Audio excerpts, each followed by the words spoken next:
दुनिया की तारीख का अगर आप मुताला करें यानी कि एनालाइज करें तो एक बात साफ़ होती है कि हर शहर उस इलाके के दरिया या नदी के किनारे बसा।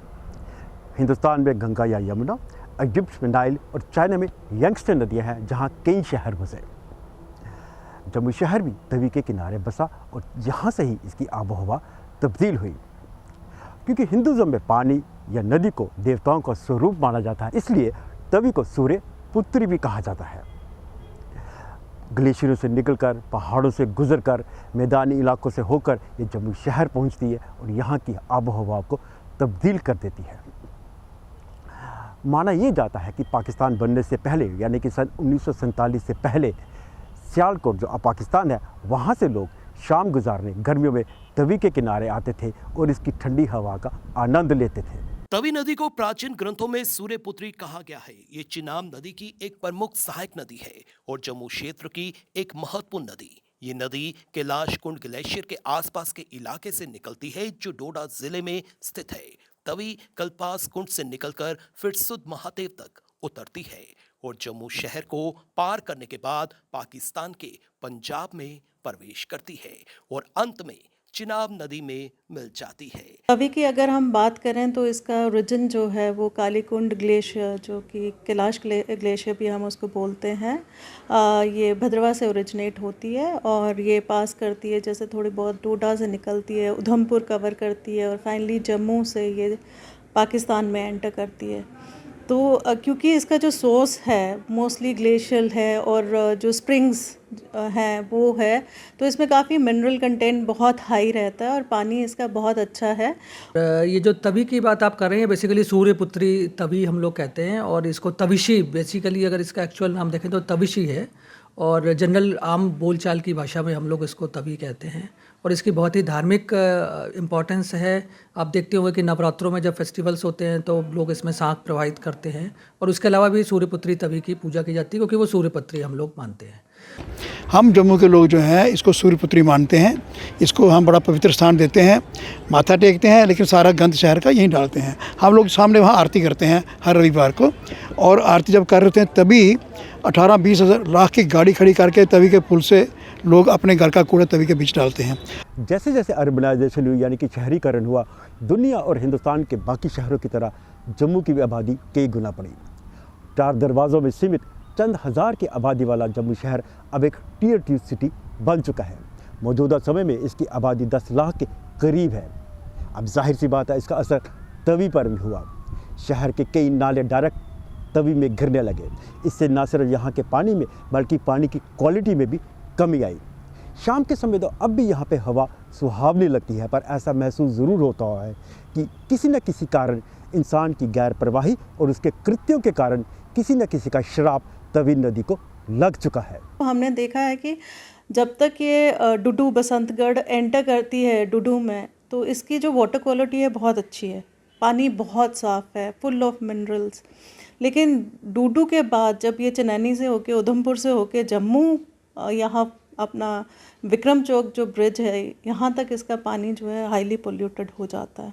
पोल्यूशन को हम कैसे मेजर करते हैं, कुछ कंपोनेंट्स है, जैसे बीओडी बहुत हाई है क्योंकि उसका बेसिक कारण यही है कि हमारे कोई 35 के करीब जो नाले हैं, जिनमें से कि 19 बड़े नाले हैं। बड़े नाले भी वो ऐसे हैं कि पहले पुराने ज़माने में वो, क्योंकि तवी का जो एक वाटरशेड है, ये नाले इसको पानी सप्लाई करते थे बेसिकली, बट अब वो नाले गंदगी सप्लाई कर रहे हैं और पानी के सोर्स कम हो गए हैं, स्प्रिंग्स बंद हो गए हैं। काफ़ी सारे हमारी डेवलपमेंट एक्टिविटीज़ की वजह से जो है हमारे जो स्प्रिंग्स इसको फीड करते थे वो बंद हो गए हैं। उससे आपने देखा होगा तवी का जो वाटर लेवल है बहुत कम हो गया है। तवी नदी ने जम्मू शहर को 2 भागों में विभाजित किया है। तवी नदी के ऊपर 5 पुल भी हैं और तवी नदी का पवित्र पानी जम्मू शहर के पीने के पानी की आपूर्ति को पूर्ण करता है। लेकिन जिस तरह से ये पानी प्रदूषित होता जा रहा है, ये एक चिंता का विषय है, जिसकी रिस्पॉन्सिबिलिटी हम सबकी है, जिसके रिस्पॉन्सिबल हम सब हैं।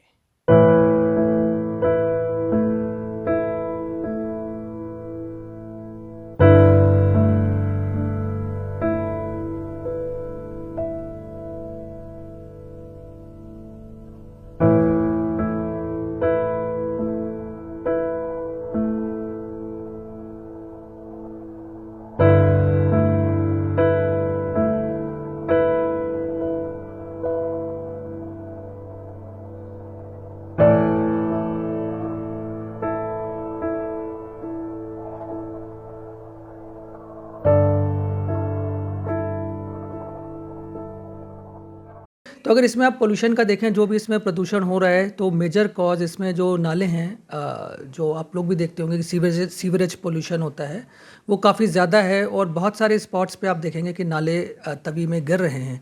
और मेजर पोल्यूशन, मेजर जो कॉज है तवी के पोल्यूशन का, वो बेसिकली ये नाले हैं। उसके अलावा आप देखिएगा, कभी आप ये जो पुल बने हुए हैं, पुल से लोग ऊपर से फेंकते हैं, वेस्ट मटेरियल फेंकते हैं, और प्लास्टिक मटेरियल भी काफ़ी सारा फेंकते हैं।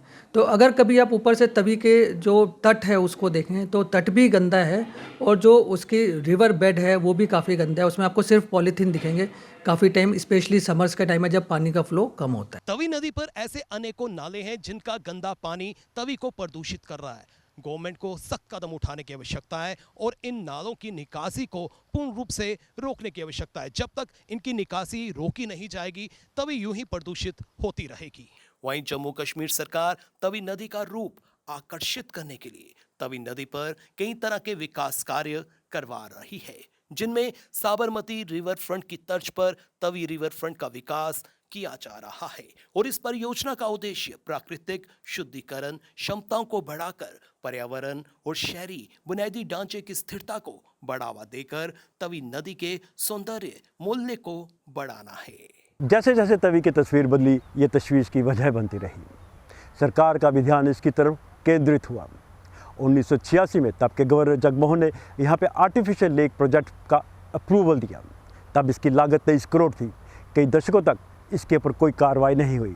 फिर तब के चीफ मिनिस्टर गुलाम नबी आज़ाद ने तहिया किया इसको शुरू करने का, पर बात बनी नहीं।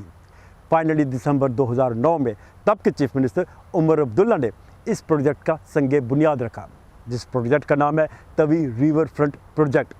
तब इसकी लागत 70 करोड़ के करीब थी। 7.2 किलोमीटर स्ट्रेच का ये जो प्रोजेक्ट है, ये 2 चरणों में पूरा होना है। पहली स्टेज में भगवती नगर से विक्रम चौक तक का जो स्ट्रेच है, वो माना ये जा रहा है कि जनवरी 2025 में पूरा हो जाएगा। अब इस स्ट्रेच में जितने भी जो नाले हैं वो डाइवर्ट कर दिए जाएंगे सीवरेज प्लांट में। पर जो मेजर जो चंक है, मेजर जो स्ट्रेच है 5 किलोमीटर का, जिसमें शहर के सबसे ज़्यादा नाले गिरते हैं, वो कब शुरू होगा, कब इसकी टेंडरिंग होगी और क्या इसकी डेडलाइन है, इसको लेकर सरकार की तरफ से अभी तक कोई सही जवाब नहीं दिया गया है। और जब तक ये प्रोजेक्ट सही मायने में नहीं पूरा होगा, तवी की तस्वीर सही मायने में नहीं बदलेगी। जी, तवी रिवर फ्रंट और उसके आसपास के जो नाले हैं, उस पे जम्मू स्मार्ट सिटी और यूईडी डिपार्टमेंट, ये दोनों अपने अलग अलग प्रोजेक्ट्स में इन नालों को टैप करके डाइवर्ट कर रहे हैं। अगर मैं तवी रिवर फ्रंट की बात करूं, तो वहाँ पे राइट साइड पे 3 नाले और लेफ़्ट साइड पे 2 नाले, ये पाँचों के पाँचों नाले टैप हो चुके हैं। इनको इंटरसेप्टर ड्रेन से टैप करके डाइवर्ट किया जा रहा है। दूसरा, जो हमारे तवी रिवर फ्रंट के बाहर के नाले हैं, उसमें लेफ़्ट बैंक में हमारे जितने भी नाले हैं, उनमें सीवरेज कनेक्टेड नहीं है।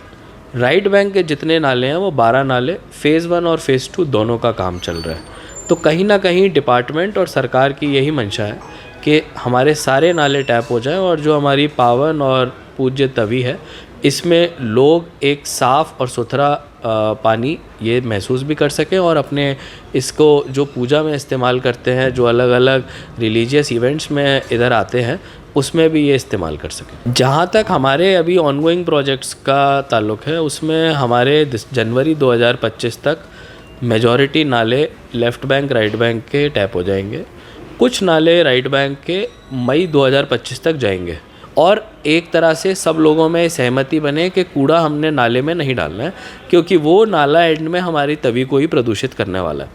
तो इसके लिए सब लोगों की पहल की ज़रूरत है। मीडिया, सिविल सोसाइटी, सिटीज़न, सरकार, सब लोग मिलकर काम करेंगे तो ज़रूर ये लक्ष्य हम लोग पा पाएंगे। तभी जो है इस वक्त 5-4 डिपार्टमेंट इसको डील करते हैं। रेवेन्यू डिपार्टमेंट तो है ही है, इसके अलावा JD है, म्यूनसिपल कॉर्पोरेशन है, फ्लड कंट्रोल है।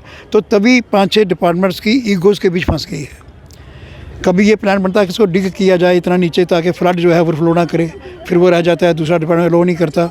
अभी ये जो स्मार्ट सिटी वाले बना रहे हैं, वैसे स्मार्ट सिटी का काम डिफरेंट था, टाउन प्लानिंग वाले होने चाहिए थे। ये वाटर बॉडी बनाने के लिए डिफरेंट टेक्नोलॉजी थी, पर चलो अब बन गया, मैं उसमें ऑब्जेक्शन नहीं करूँगा। लेकिन उनको इस तवी को झील और स्वच्छ बनाने के लिए प्लान बनाना चाहिए। जैसे मेले होते थे, कौन छिंज होती थी, वो सारी चीज़ें रिवाइव करें हम, तो फिर तभी का बड़ा महत्व बनेगा। उस जम्मू स्मार्ट सिटी लिमिटेड के तहत जो प्रोजेक्ट इस टाइम सबसे बड़ा प्रोजेक्ट चल रहा है, वो चल रहा है development of promenades and walkways along both banks of Tawi river, और उसके साथ जो सेंट्रल आइलैंड का पोर्शन जो निक्की तवी और बड़ी तवी के बीच में है, उस पर ये सारा काम चल रहा है।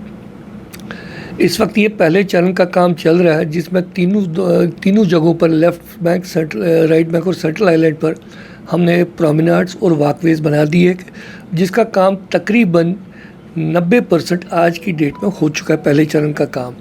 इसकी लागत, इसका जो एस्टिमेट, इसका टोटल जो टेंडर्ड कॉस्ट था, इट वाज 143 करोड़ था। तो अब और ये काम हमें लगता है कि जनवरी आते 15 जनवरी तक it's expected to be completed. इसके बाद जो हमारा इसके दूसरे चरण का काम है, that is with respect to the monetisation of the project, वो इसके बाद चालू होगा, जिसके लिए हमने कंसल्टेंट CBRE को मुकर्रर किया हुआ है, जिन्होंने काफ़ी सारा काम इस पर किया है कि दोनों साइडों के प्रोमेनाड्स का मोनेटाइजेशन, मतलब वहाँ क्या क्या बन सकता है, उसकी खूबसूरती कैसे बढ़ाई जा सकती है, वहाँ रिक्रिएशन की क्या सुविधा होगी और बाकी सारी चीज़ें क्या होगी, वो भी काम काफ़ी एडवांस स्टेज में उसकी प्लानिंग चल रही है और हो भी चुकी है। और जो ही ये हमारे पहले चरण का काम होगा, तो हम उसका भी टेंडर कर देंगे कि उसमें क्या होगा कि उसमें कुछ हिस्से, इसको 3 टाइप की डेवलपमेंट की जाएगी। एक आपकी कमर्शियल होगी, एक आपकी रेजिडेंशियल होगी और एक आपका कॉर्पोरेट होगा, और उसके साथ एक रिक्रिएशनल जिसमें बाग बगीचे, लैंडस्केपिंग वगैरह काफ़ी हर एक चीज़ का ध्यान रखा जाएगा। तो ये प्रोजेक्ट हमें उम्मीद है कि ऑन बोर्ड हो जाएगा मार्च तक। हमारा पूरा एक्सपेक्टेशन है कि वो पैसा हम दूसरे चरण को गुजर नगर से कोई 900 मीटर ऊपर आपकी हर की पौड़ी है, वहाँ तक ले जाने का हमारे पास प्लानिंग है। उसका तकरीबन प्रोजेक्ट भी तैयार है। ये तवी नदी हम जम्मू वासियों के लिए आस्था का प्रतीक है। दुर्भाग्य इस बात का है कि एक तरफ से हम इस तवी की पूजा करते हैं, तो दूसरी तरफ से इसी तवी पर गंदगी डालने से परहेज नहीं करते। आइए हम सब संकल्प लेते हैं कि इस तवी नदी को साफ सुथरा बनाने के लिए, साफ सुथरा रखने के लिए हम पूर्ण रूप से अपना योगदान देंगे, सहयोग देंगे, और आशा करते हैं कि प्रशासन भी जल्द से जल्द विकास कार्यों को मुकम्मल करे, ताकि तवी नदी देश भर के लिए उदाहरण बन सके।